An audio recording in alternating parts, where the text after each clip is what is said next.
Welcome to నాన్నమ్మస్ kitchen. ఈరోజు ఇది తెలుగులోన ఎలక్కాయ అంటాము, కన్నడలో బెల్దన్నో ఏమో అంటారంట. ఇప్పుడు ఇది పగలగొట్టేసేసి దాంట్లో అదంతా తీసుకొని తర్వాత బెల్లం వేసి రెండు కలిపి మిక్సీకి వేయాల. ఇప్పుడంతా ఇది మిక్సీకి వేసినాము. మిక్సీకి ఇట్లా నున్నగా వేసేసేయాల.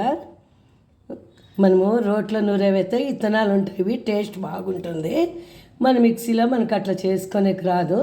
ఇట్లా కలిపి ఇట్లా వేసేసేయాల.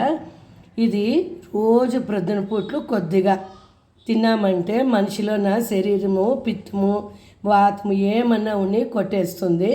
చాలా ఆరోగ్యానికి మంచిది. చేసుకొని చూడండి.